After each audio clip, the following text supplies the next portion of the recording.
Bertempat di depan kantor Kejaksaan Negeri Sinjai Jumat pagi, Bupati Andi Seto Garista Asapa didampingi Kejari Sinjai Nur Adi memimpin jalan santai yang juga menjadi rangkaian peringatan Hari Bakti Adiaksa yang ke-59 tahun. Selain Bupati, unsur Forkopimda dan seluruh stakeholder terkait juga turut hadir dalam kegiatan ini. Kegiatan ini dinilai menjadi momentum yang tepat guna mendekatkan jaksa dengan masyarakat lewat pelayanannya dalam menegakkan hukum. Selain itu, hal ini juga menjadi wujud sinergitas Kejari dengan pemerintah daerah.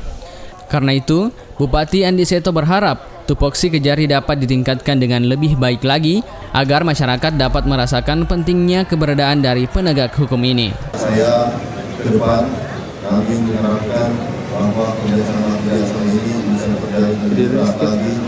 Tentunya peran kejaksaan sebagai penegak hukum di Kabupaten Sinjai bisa membantu bagaimana pembangunan di Kabupaten Sinjai ini bisa lebih baik, memberikan arahan-arahan kepada pemerintah daerah bagaimana supaya tidak salah jalan khususnya di bidang hukum.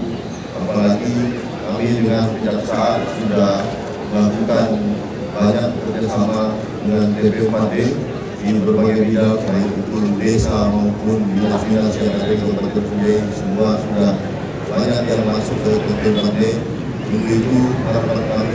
Senada dengan Bupati, Kepala Kejari Nur Adi juga berharap masyarakat dapat lebih intens mengadukan keluhannya kepada pihak Kejari dalam hal mencari keadilan.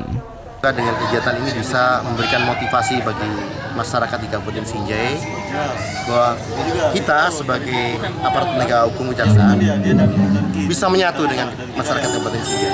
Khususnya tidak hanya bagi pencari keadilan, masyarakat pencari keadilan, tapi bagi semua segmen masyarakat. Selain jalan santai, kegiatan ini juga dirangkaikan dengan aksi Jumat Bersih yang dipusatkan di Pasar Sentral Sinjai. Zakaria Ridwan, Sinjai TV.